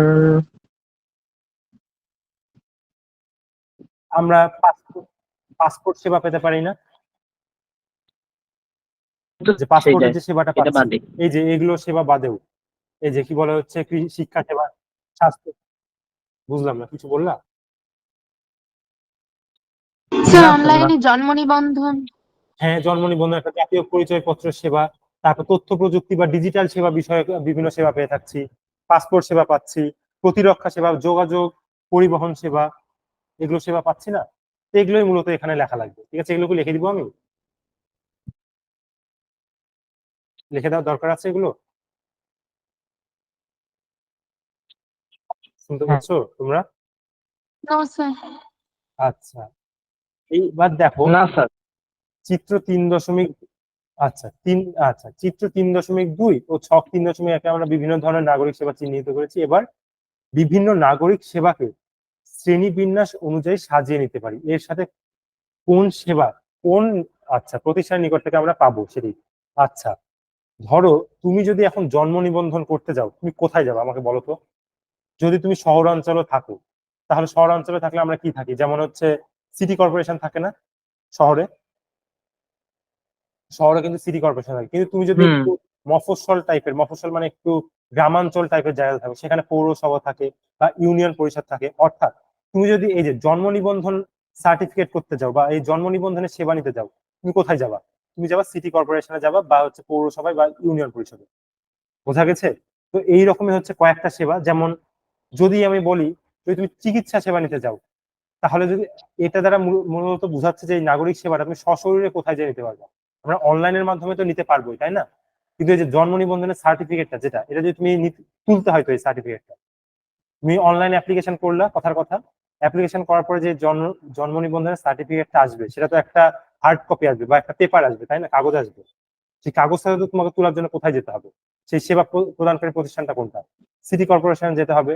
না হলে যদি তুমি একটু গ্রাম টাইপের জায়গাতে থাকো, সেখানে তাহলে পৌরসভা না হলে ইউনিয়ন পরিষদে যেতে হবে। বোঝা গেছে? জিনিসটা আরো ভালো করে বলে হ্যাঁ ক্লিয়ার হবে। আচ্ছা, এবার যদি আমি আরো কিছু বলি, তাহলে আরো কয়েকটা উদাহরণ বলি। ধরো, যেমন তুমি যদি ধরো হচ্ছে চিকিৎসা সেবা নিতে চাও সরকারের কাছ থেকে, তাহলে তুমি কোথায় যাবা? টেলিমেডিসিন তো একটা আছে, ঠিক আছে, কিন্তু যদি তুমি সশরীরে কোনো একটা ডাক্তারের কাছ থেকে চিকিৎসা সেবা নিতে চাও, তুমি কোথায় যাবা? চিন্তা করে বলো তো। সরকারি সেবা দিয়ে থাকে কি, বিভিন্ন ধরনের মেডিকেল আছে না, সরকারি মেডিকেল গুলো আছে। যেমন স্যার ধরো আমি সদর। হ্যাঁ স্যার। হ্যাঁ, সদর হাসপাতাল আর একটা, বা উপজেলা স্বাস্থ্য কমপ্লেক্স যেটা বলা হয়, তাই না? Yes, sir. হ্যাঁ স্যার। উপজেলা হ্যাঁ হ্যাঁ হ্যাঁ। উপজেলা স্বাস্থ্য কমপ্লেক্স যেটা, যাই হোক, বাকিটুকু আর লিখলাম না। তাহলে উপজেলা স্বাস্থ্য কমপ্লেক্স বা যে সদর হাসপাতাল যেটা বলা হয়, বা বিভিন্ন সরকারি মেডিকেল যেগুলো আছে, যেমন হচ্ছে ধরো আমি রাজশাহীতে থাকি, রাজশাহী মেডিকেল আছে, এগুলো কিন্তু সরকারি, কিন্তু এগুলোতে টাকা লাগে, কিন্তু খরচটা অনেক কম হয়। তোমার একটা প্রাইভেট মেডিকেলে চিকিৎসা নিতে গেলে যতটা খরচ পড়ে, এই সরকারি মেডিকেলে চিকিৎসার খরচ অনেক কম পড়ে। আচ্ছা, তারপর আর একটা সেবার কথা আমরা বলতে পারি। ধরো হচ্ছে বলতে পারি যে হচ্ছে আইন বিষয়ক বিভিন্ন সেবা যদি নিতে যাই, তাহলে আমরা কোথায় যাবো বলতো? আইন বিষয়ক সেবা, এটার জন্য আমরা স্থানীয় উচ্চ আদালতে যাব বা আদালতে স্থানীয় স্যার। থানায় যাব। প্রথমে আমরা কি করবো? আগে তো আদালতে যাবো না, তাই না? আগে স্থানীয় কোনো একটা থানায় যাব। হ্যাঁ, কি বলছিলা শ্রেয়া? স্থানীয় থানায়, তারপর আবার আদালতে বলা যেতে পারে। হ্যাঁ, আদালতে যাব আমরা, তাই না? তো এই ধরনের প্রতিষ্ঠানগুলো থেকে আমরা মূলত হচ্ছে সরকারি সেবা পেয়ে থাকি। তারপর যদি আমি বলি যে ধরো হচ্ছে এই, এক সেকেন্ড, স্যার শিক্ষা। হ্যাঁ, বুঝলাম না। স্যার শিক্ষা শিক্ষা সেবা। বিষয়ক আচ্ছা, শিক্ষা সেবার জন্য বিভিন্ন মন্ত্রণালয় আছে, এটা কি জানো? শিক্ষা সেবা নেওয়ার জন্য তুমি যাবে শিক্ষা মন্ত্রণালয়ে, ঠিক আছে? এটা কি জানো? যেমন তুমি শিক্ষা বিষয়ক কোন একটা সেবা, এটা নেওয়ার জন্য তুমি শিক্ষা মন্ত্রণালয়ে যাবা। তারপর ধরো কৃষি বিষয়ক কোন একটা সেবা নেওয়ার জন্য কৃষি মন্ত্রণালয় আছে। তারপর হচ্ছে যেমন হচ্ছে তুমি বিষয়ে নিবা, স্বাস্থ্য বিষয়ে কোনো একটা সেবা নিবা। চিকিৎসা সেবা নেওয়া এক জিনিস, আর স্বাস্থ্য বিষয়ক সেবা যেমন যে টেলিমেডিসিন যেটা কন্ট্রোল করে, টেলিমেডিসিন তো কেউ একটা কন্ট্রোল করছে, সরকারি কোনো একটা প্রতিষ্ঠান, তাই না? টেলিমেডিসিন কিন্তু কন্ট্রোল করে হচ্ছে তোমার হচ্ছে ওটাই কি বলে জানি, স্বাস্থ্য অধিদপ্তর। করোনাকালীন সময় অনেক নামটা শুনেছো, প্রত্যেকদিন স্বাস্থ্য অধিদপ্তর হচ্ছে ব্রিফিং এ আসতো যে আজকে অতজন মারা গেছে, আজকে অতজন আক্রান্ত হয়েছে, এরকম শুনোনি করোনাকালীন সময়, তাই না? Yes sir. হ্যাঁ। তো এই যে টেলিমেডিসিন সেবাটা প্রদান করে থাকে আসলে হচ্ছে স্বাস্থ্য অধিদপ্তর। তারপর শিক্ষা বিষয়ক বিভিন্ন সেবা প্রদান করে থাকে শিক্ষা মন্ত্রণালয়। কৃষি বিষয়ক প্রদান করে থাকে কৃষি মন্ত্রণালয়। বোঝা গেছে কি? তাহলে কোন প্রতিষ্ঠানের কাছে কি ধরনের আমরা হচ্ছে সেবা পেয়ে থাকি, এটা বোঝা গেল? Yes sir. স্বপ্নিল বুঝেছো? স্বপ্নিল বুঝেছো?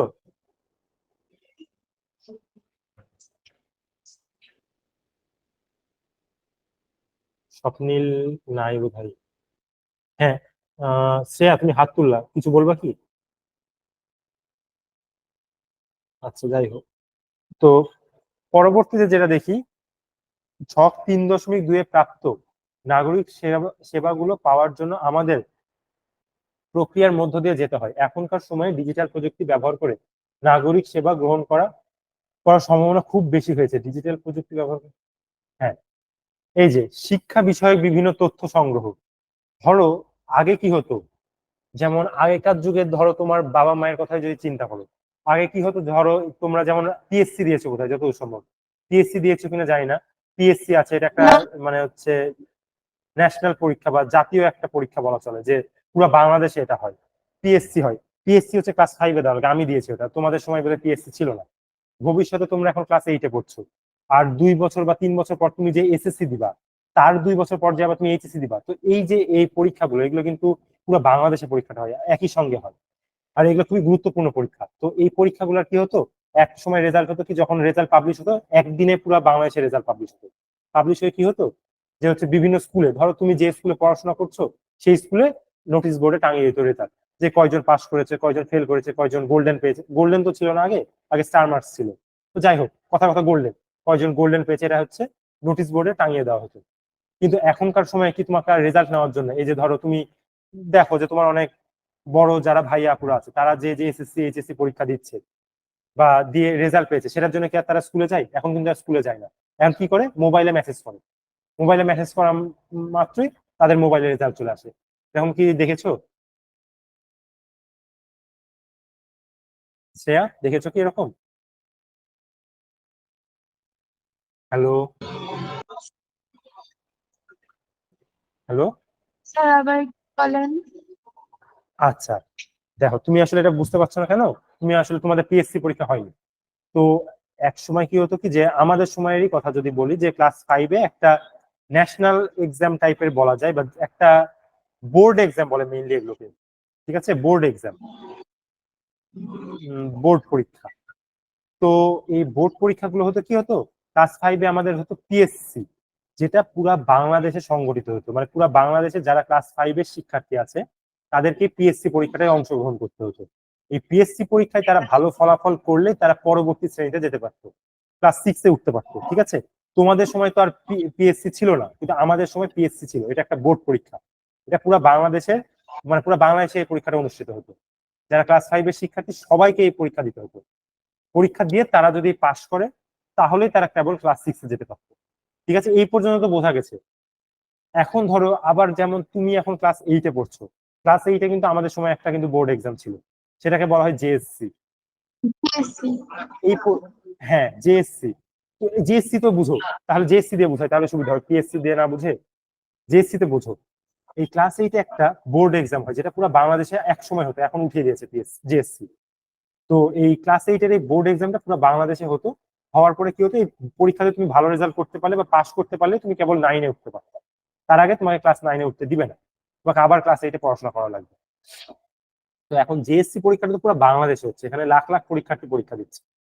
তো আগেকার যুগে যখন আগেকার মানুষরা যারা পরীক্ষা দিত, ধরো তাদের কি হতো জানো, এই যেদিন রেজাল্ট হবে পুরো বাংলাদেশের রেজাল্ট একদিনে দিত।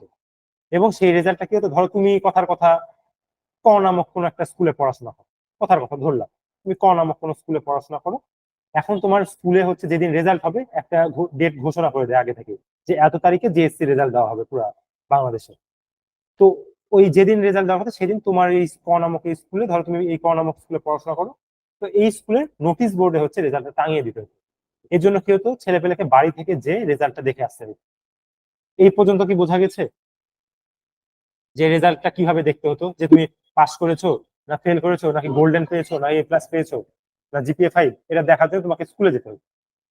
বর্তমানে কিন্তু এখন আর এই জিনিসটা নাই। বর্তমানে যদি তুমি জিএসসি দিতা তাহলে বুঝতে পারতা যে আসলে এই সিস্টেমটা নাই। বর্তমানে তুমি এই সিস্টেমটা আছে, স্কুলের রেজাল্ট পাবলিশ করা হয়, নোটিশ বোর্ডে দেওয়া হয়। কিন্তু তুমি যদি স্কুলে যেতে না চাও, তুমি বাড়িতে বসে থেকে মোবাইলের মাধ্যমে হচ্ছে মেসেজ করবা, একটা স্টেশন নাম্বার। নাম্বার দেওয়া থাকে। হ্যাঁ, এই মোবাইলের মাধ্যমে তুমি মেসেজ করবে, মেসেজ করলে তোমার দেখা যাচ্ছে যখন রেজাল্টটা পাবলিশ হয়ে যাবে তোমার মোবাইলে চলে আসবে তুমি কোন সাবজেক্টে কিরকম রেজাল্ট করেছো। আবার বিভিন্ন ওয়েবসাইটেও দিয়ে দেওয়া হয়, আবার সরকারি বিভিন্ন ওয়েবসাইটের মাধ্যমে কিন্তু রেজাল্টটা পাবলিশ করা হয়, যে তুমি কোনটাতে প্লাস মানে A+ পেয়েছো, কোনটাতে তুমি মানে A+ পাওনি, গোল্ডেন পেয়েছো কিনা, এগুলো সব দিয়ে দেওয়া হয়। তো এই যে শিক্ষা বিষয়ক তথ্য সংগ্রহ, তো এই যে পরীক্ষার ফলাফল, তারপর তুমি এই যে এনসিটিভির ওয়েবসাইট ব্যবহার করছো, এগুলো অনেক সহজ হয়ে গেছে না আগের তুলনায়। আগে তো এই এনসিটিভির বইগুলো তুমি পেতে না, তখন তোমাকে ওই ভারী ভারী বই টেনে নিয়ে বেড়াতে হতো, তাই না? বোঝা গেছে কি? Yes, sir. Yes, sir. আচ্ছা, তারপরে যেমন পাসপোর্টের আবেদনের জন্য, এই যে আগেই বললাম যে পাসপোর্টের জন্য আগে হচ্ছে তোমাকে পাসপোর্ট অফিসে যেতে হতো, সেখানে অনেক ভোগান্তি হতো মানুষের, যে হচ্ছে এই পাসপোর্ট অফিসে অনেক ভোগান্তি এখনো হয়, কিন্তু আগের তুলনায় ভোগান্তিটা কমে গেছে এই অনলাইনে আবেদন করার জন্য। তারপর হচ্ছে ভিসা প্রসেসিং, যখন তুমি হচ্ছে কোনো একটা বিদেশে যেতে যাবে, মানে বিদেশে যাবা, ধরো তুমি বাংলাদেশের বাইরে কোনো অন্য একটা দেশে যাবা, তখন ওই দেশের একটা পারমিশন স্বরূপ একটা জিনিস লাগে যেটাকে ভিসা বলা হয়। তো এই ভিসার জন্য অনেক ঝামেলা আগে পোহাতে হতো, এখন তুমি অনলাইনের মাধ্যমে ভিসার জন্য আবেদন করতে পারবা। আবার অনলাইনের মাধ্যমে তোমাকে ওরা ওই যে দেশে তুমি যাবা সেই দেশ তোমাকে ভিসা অ্যাপ্রুভ করবে বা ভিসা দিয়ে দিবে। তো এগুলো সবই অনলাইনের মাধ্যমে, যে ডিজিটাল মাধ্যমে। তারপরে যে ট্যাক্সের কথা বললাম, যে ট্যাক্স দিতে হয়, যারা সরকারি চাকরি করে তাদেরকে ট্যাক্স দিতে হয়, এই ট্যাক্সটা হচ্ছে তুমি অনলাইনের মাধ্যমে এখন দিতে পারো। ব্যাংকিং সেবাও কিন্তু এখন অনলাইনের মাধ্যমে নেওয়া যায়। বোঝা গেছে কি? যে মোবাইল ব্যাংকিং কথা শুনেছো, মোবাইল ব্যাংকিং সিস্টেমটা? Yes, sir. আচ্ছা, মোবাইল ব্যাংকিং যেমন বিকাশ, বিকাশ কিন্তু একটা মোবাইল ব্যাংকিং যে এখানে তুমি টাকা লেনদেন করতে পারো, তাই না? এখান থেকে তুমি ব্যাংক থেকে তোমার বিকাশ অ্যাকাউন্টে টাকা ট্রান্সফার করতে পারো, আবার এটার মাধ্যমে তুমি লেনদেন করতে পারো। তারপর হচ্ছে নগদ, এগুলোর মাধ্যমে মোবাইল ব্যাংকিং করা হয়। বোঝা গেছে? আচ্ছা, তাহলে এই তো এগুলোই বলেছে, নাগরিক সেবার সাথে সাথে সময়, যাতায়াত খরচ জড়িত। আচ্ছা, এই যে আগেকার যুগে যখন তুমি এই যে রেজাল্ট ধরো তুমি নিতে গেলা স্কুলে, তুমি রেজাল্ট নেওয়ার জন্য গেলে, এর জন্য তোমার একটা সময় নষ্ট হচ্ছে, এর পাশাপাশি তোমার যাতায়াতের জন্য একটা খরচ আছে। কিন্তু বর্তমানে এই যে অনলাইনে রেজাল্ট দেওয়ার কারণে তোমার আর ওই যে যাওয়ার সময়টাও নষ্ট হচ্ছে না, আবার খরচ হচ্ছে না, তুমি জাস্ট মেসেজ করার মাধ্যমে তুমি হচ্ছে রেজাল্টটা বাড়িতে বসে থেকে পেয়ে যাচ্ছ। এই পাসপোর্টের জন্য তোমাকে বারবার পাসপোর্ট অফিসে যাতায়াত করতে হচ্ছে না, অনলাইনে আবেদন করছো, অনলাইনে তুমি পাসপোর্টের যাবতীয় ইনফরমেশন পাচ্ছ। মোবাইল ব্যাংকিং করছো, আগে টাকা টাকা জমা দেওয়ার জন্য বা কাউকে টাকা পাঠানোর জন্য তোমাকে ব্যাংকে যেতে হতো, বিভিন্ন ব্যাংকে। বর্তমানে তুমি বিকাশ বা হচ্ছে এই নগদের সাহায্যে তুমি বাড়িতে বসে থেকে মোবাইলের মাধ্যমে তুমি কাউকে টাকা পাঠিয়ে যাচ্ছ, কারো কাছ থেকে টাকা গ্রহণ করছো, তাই না? তো এগুলোর মাধ্যমে সময়, তারপর খরচ অনেক কমে গেছে। এখন ডিজিটাল মাধ্যম ব্যবহার করে এই সকল নাগরিক সেবা গ্রহণটা অনেকাংশে কমে গেছে। এই যে নাগরিক সেবার কয়েকটি হলো কিশোর বাতায়ন, ডিজিটাল সেন্টার, জাতীয় তথ্য বাতায়ন, ই নথি। এই যে ই নথি, এই যে এই ওয়ার্ডটা বলেছিলাম, ই নথি। বোঝা গেছে? Yes, তো sir. এই তো এই ধরনের বিভিন্ন অ্যাপ আছে, এই অ্যাপগুলো ব্যবহার করে আমরা মূলত অনলাইনে বিভিন্ন সেবা নিয়ে থাকি। তো আজকে যতটুকু পড়ালাম এইটুকু বোঝা গেছে যে নাগরিক সেবা জিনিসটা কি। Yes, sir.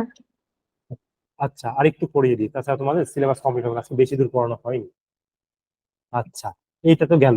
এবার পরবর্তীতে কি আছে? আচ্ছা, ই কমার্স। ই কমার্স জিনিসটা তো বোঝো, আমি প্রথমেই বলেছিলাম। আচ্ছা, আর কেউ নাই, তুমি একাই। আচ্ছা, ই কমার্স জিনিসটা তো বোঝো, তাই না? ই কমার্স জিনিসটা হচ্ছে, ই মানে কি? এই যে ই মানে বললাম হচ্ছে ইলেকট্রনিক কমার্স, প্রথমে লিখে দিয়েছিলাম, তা আর একবার লিখে দিচ্ছি, ই কমার্স। ই কমার্স, ঠিক আছে? এই ই কমার্স জিনিসটার অর্থ হচ্ছে, যদি আমি ইংরেজিতে লিখি তাহলে ইংরেজিতে লেখলে এটাকে ECOMM, ERC, ই কমার্স এইভাবে লেখা হয়। এই ইটার অর্থ হচ্ছে ইলেকট্রনিক, ইলেকট্রনিক ইলেকট্রনিক। কমার্স। হ্যাঁ, ইলেকট্রনিক কমার্স। এই ইলেকট্রনিক কমার্স জিনিসটার অর্থ হচ্ছে যে অনলাইনের মাধ্যমে তুমি যেমন চিন্তা করে দেখো, দারাজ তো চিনো তাই না? দারাজ চিনো না? Yes sir. হ্যাঁ, দারাজের মাধ্যমে কি হয়, দারাজের মাধ্যমে দেখো তুমি বাড়িতে বসে থেকে যে কোনো একটা পণ্য অর্ডার করতে পারছো। অর্থাৎ দারাজ তোমাকে হচ্ছে কোনো একটা পণ্য বিক্রি করছে এবং তুমি সেটা কিনছো। এটা কিসের মাধ্যমে হচ্ছে? একদম অনলাইনে হচ্ছে না জিনিসটা। তোমাকে কি সশরীরে যে জিনিসটা কিনতে হচ্ছে? কিনতে হচ্ছে না, কিন্তু তুমি অনলাইন বাড়িতে বসে থেকে অনলাইনের মাধ্যমে জিনিসটা অর্ডার দিচ্ছ। আবার ধরো তোমার কোনো একটা জিনিস বেচে দেওয়ার প্রয়োজন হলো, যে তুমি ধরো তোমার বাড়ির পুরাতন টিভিটা তুমি বেচে দিলা। এখন বেচার জন্য তুমি কি, বাংলাদেশের একটা খুব ফেমাস একটা প্ল্যাটফর্ম আছে, নাম বলতে পারবা? যেমন দারাজ একটা কিনার প্ল্যাটফর্ম, তেমনই একটা প্ল্যাটফর্ম আছে যেখানে তুমি জিনিসপত্র বেচতে পারবা। স্যার বিক্রয়.com নাম বলতে শুনেছো? বিক্রয়.com। হ্যাঁ, নাম শুনেছো এটা? জি স্যার। আচ্ছা, বিক্রয়.com এ কি করা হয় বলো তো একটু। স্যার কোনো জিনিস, পুরাতন জিনিস কিনতেও পারবো বা বিক্রিও করতে পারবো আমরা চাইলে। হ্যাঁ, এই তো, যে এই যে তুমি এখানে যে বিক্রয়.com এ যে বেচছো, তুমি কি করো, ধরো তুমি কথার কথা তুমি একটা টিভি বেচে দিবা। এর জন্য তুমি কি দিচ্ছ, যে হচ্ছে বিক্রয়.com এ যে একটা অ্যাড দিচ্ছ, অ্যাড টাইপের, অ্যাড না আসলে অ্যাড বলাটা ঠিক না, বা হচ্ছে তুমি একটা ধরো কি বলবো, অ্যাডই বলা যায়, অ্যাডভার্টাইজমেন্ট করছো, বা তুমি একটা পোস্ট দিচ্ছ যে হচ্ছে তোমার টিভিটা তুমি এত দামে বেচতে পারো। তখন তোমার বিভিন্ন যারা বিক্রয়.com যারা ব্যবহার করে, বিক্রয়.com ব্যবহার করে, তারা তোমার এই পোস্টটা দেখতে পাচ্ছে বা ওই অ্যাডভার্টাইজমেন্টটা দেখতে পাচ্ছে যে তুমি একটা টিভি বেচতে চাও এত দামে, কথা কথা 10,000 টাকায় বেচতে চাও। তখন তারা যদি পছন্দ হয় যে হ্যাঁ 10,000 টাকাতে তোমার টিভিটা কিনবে, তাহলে তারা তোমার সঙ্গে যোগাযোগ করছে যে হ্যাঁ আমরা টিভিটা নিব। এই যে তুমি অনলাইনের মাধ্যমে কিন্তু তোমার টিভিটা বেচে দিচ্ছ। আবার তুমি যদি মনে করো যে আমি বিক্রয়.com থেকে কোনো আর একটা হচ্ছে পণ্য কিনবো, যে আমি কথার কথা হচ্ছে একটা ফ্রিজ কিনবো, একটা পুরাতন একটা ফ্রিজ কিনবো কম দাম দিয়ে, তুমি কিন্তু ইচ্ছা করলে একটা ফ্রিজও কিন্তু বিক্রয়.com এর মাধ্যমে কিনতে পারো। অর্থাৎ ই কমার্স জিনিসটা হচ্ছে অনলাইনের মাধ্যমে বেচা কেনা করা, সহজ বাংলা কথা কি, ঠিক আছে? বা ইন্টারনেট ব্যবহার করে বেচা কেনা করা। আচ্ছা, বুঝেছো তো আশা করি এটুকু। স্যার বুঝেছি। আচ্ছা, এখন হচ্ছে এখানে দেখো, এই প্রথমে এখানে ই কমার্স জিনিসটা কি সেটা বলা হয়েছে। এখানে বলা হয়েছে বড় বড় প্রতিষ্ঠানগুলো যেমন ই কমার্সের মাধ্যমে সেবা দিচ্ছে, আবার ছোট ছোট প্রতিষ্ঠান বা ব্যক্তি পর্যায়ে ব্যবসায়িক সেবাও এখন অনলাইনে পাওয়া যায়। আচ্ছা, বড় বড় ধরো যে বিভিন্ন প্রতিষ্ঠান বলতে কি, যেমন দারাজ, দারাজ কিন্তু একটা অনেক বড় ই কমার্স সাইট, তাই না? এটা কিন্তু অনেক বড়, এটা কিন্তু একটা বড় প্রতিষ্ঠানের আন্ডারে পড়ে। বা বিক্রয়.com এটাও কিন্তু একটা বড় প্রতিষ্ঠান। কিন্তু ধরো অনেকে কিন্তু আছে, ফেসবুক যদি তোমরা চালিয়ে থাকো, তাহলে ফেসবুকে দেখবা যে অনেকে কিন্তু পোস্ট দেয় যে আমি আমার এই মোবাইল ফোনটা আমি বেচে দিব। অনেকে ছোট ছোট কিন্তু পেজ আছে ফেসবুকে, যেগুলো কিন্তু খুব একটা বড় না। এই বিক্রয়.com বা হচ্ছে তোমার দারাজ এরকম এত বড় প্রতিষ্ঠান না, এগুলো ছোট ছোট প্রতিষ্ঠান, বিভিন্ন ফেসবুক পেজ খুলে থাকে না, যে সেখানে পোস্ট দেয় না যে হচ্ছে অমুক জিনিসটা বেচবো, এত টাকা দিব, আপনি নিতে চাইলে যোগাযোগ করুন। এরকম কিন্তু সামাজিক যোগাযোগ মাধ্যমে আমরা দেখে থাকি, তাই না? স্যার হ্যাঁ, তো এইগুলো হচ্ছে মূলত, এই পেজগুলো সাধারণত ছোট ছোট হয়। হ্যাঁ, অনেক পেজ আছে আবার বড় বড়। তার বাইরে এমনি মূলত প্রতিষ্ঠান বলতে যে দারাজ, বিক্রয়.com এগুলো বড় বড় প্রতিষ্ঠান। তো এগুলো অনলাইনে পাওয়া যাচ্ছে। অনেকে সামাজিক যোগাযোগ মাধ্যমে নিজের পণ্য বিক্রি করছেন। আচ্ছা, এখন এই যে ছকটা, এই ছকটাকে আমাকে করে দিতে হবে। এই ছকটা তোমরা চিন্তা করে ফিল আপ করবা, ঠিক আছে? আচ্ছা স্যার। আচ্ছা, তারপর তাহলে আজকে কি আর বেশি দূর পড়াবো? আচ্ছা, আমি এই কয়েকটা ঘটনা একটু বলে দিই, ঘটনার 3টা বলে দিই দিয়ে, আর সামনের দিনে উপরের ছকটা দেখিয়ে দিব না, আজকে আর দেখাচ্ছি না, এখন ভালো লাগছে না, হাঁপিয়ে গেছি আমি আসলে পড়াতে পড়াতে। তো উপরের ছকটা আমি সামনের দিন দেখাচ্ছি, আমরা এই ঘটনাগুলো দেখি, ঠিক আছে? দেখো, আচ্ছা এখানে হচ্ছে দীপুর বাবা, দীপু নামের একটা ছেলে আছে। এই ঘটনাটা আমি আগে পড়েছিলাম, তো আমি বলি ঘটনাটা সংক্ষেপে। যে দীপু নামের একটা ছেলে আছে, তার বাবা হচ্ছে এক ধরনের ব্যবসায়ী। উনি হচ্ছে কি করে, কাপড়ের ব্যবসা করে। কাপড়ের ব্যবসা করার জন্য কি করে, উনার তো হচ্ছে যে কাপড়গুলো ওনার দোকানে আছে, এই কাপড়গুলো তো ওনাকে কারো কাছ থেকে কিনতে হয়, তাই না? ধরো তুমি যে কোনো একটা দোকানেরই কথা চিন্তা করো, যেগুলা হচ্ছে খুচরা বিক্রেতা। যেমন তুমি যদি বড় কোনো একটা কাপড়ের ব্র্যান্ডের কথা চিন্তা করো, বড় কোনো একটা কাপড়ের ব্র্যান্ডের নাম বলতো, যেমন আড়ং। আড়ং তো চেনো হয়তো। আড়ং এর কিন্তু কাপড় কিন্তু তারা নিজেরাই তৈরি করে। আড়ং এর কাপড় কিন্তু তারা নিজেদেরই ফ্যাক্টরি আছে, সেই ফ্যাক্টরিতে আড়ং নিজেই নিজের কাপড় তৈরি করে। কিন্তু তুমি এখন চিন্তা করো বাজারের একটা ছোট দোকান, যে দোকানটা অত বড় না, যে অনেক খুচরা দোকান থাকে না, খুচরা গার্মেন্টস এর দোকান, যে দেখা যায় যদি বলি ফুটপাতের কথাই বলি, ফুটপাতে অনেক ভ্যান নিয়ে কিন্তু অনেকে কাপড় চোপড় নিয়ে বসে থাকে। তো এই যে এই কাপড় চোপড় গুলো, এগুলো কি ওই ওই ফুটপাতের দোকানদারটা বানিয়েছে, বা তার কোনো ফ্যাক্টরি আছে যে সে এখানে বানিয়েছে? সে কিন্তু বানায় না এগুলো। সে কি করে, সে ওই কাপড়গুলোকে অন্য একটা কোম্পানির কাছ থেকে কিনে, তাই না? তো জি ধরো স্যার।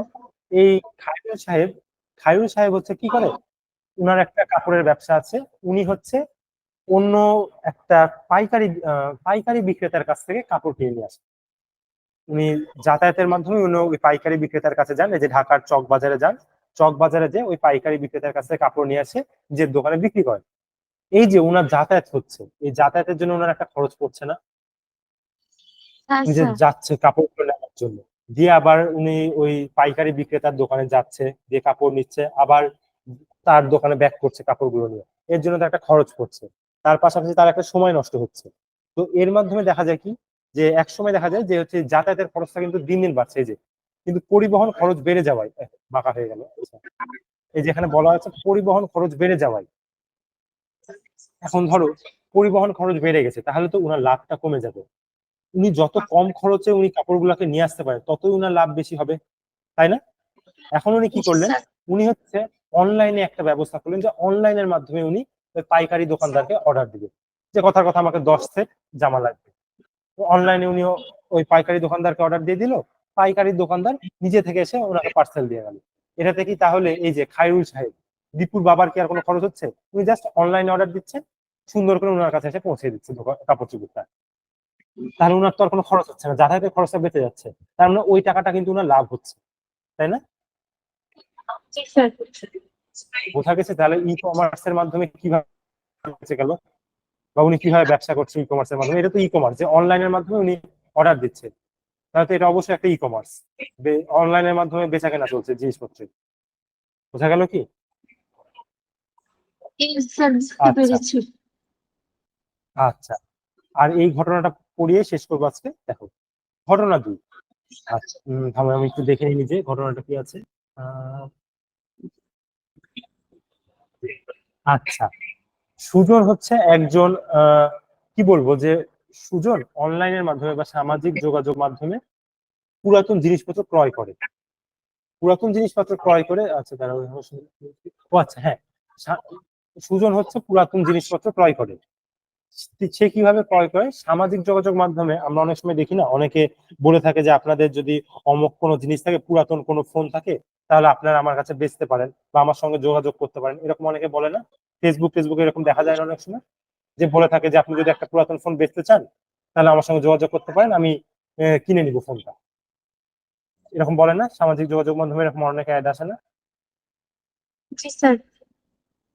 হ্যাঁ, তো সুমন হচ্ছে ওই ধরনের একটা ব্যবসা করে, যে সুমন হচ্ছে সামাজিক যোগাযোগ মাধ্যমে বিভিন্ন জনের কাছ থেকে ফোন বা ইলেকট্রনিক সামগ্রী সেগুলো ক্রয় করে নেয়।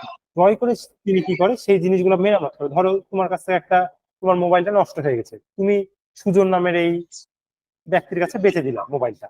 এখন সুজন কি করবে জানো, মোবাইলটাকে সারাবে বা মেরামত করবে। মেরামত করে সেই মোবাইলটাকে আবার সে বেচে দিবে, অনলাইনের মাধ্যমে আবার সে হচ্ছে বেচে দিচ্ছে। তো এই যে এইটা কি হচ্ছে, এটা এক ধরনের ই কমার্স না? যে যে অনলাইনের মাধ্যমে সে জিনিসটা কিনছে এবং আবার অনলাইনের মাধ্যমে বেচে দিচ্ছে, এই জিনিসটা ই কমার্স না? ইয়েস বোঝা স্যার। গেল ই কমার্স জিনিসটা? বোঝা গেছে ই জি কমার্স? স্যার। জি স্যার, বুঝতে পেরেছি। আজকে যা যা করেছি তাতে কি কোথাও কোনো সমস্যা আছে? না স্যার। আচ্ছা, তাহলে আজকে এই পর্যন্তই। ঈদের আগে আর পড়া হবে কিনা আমি শিওর না আসলে, হয়তো বন্ধ হয়ে যাবে। তো যাই হোক, ঈদের পর আবার দেখা হবে। ভালো থাকো।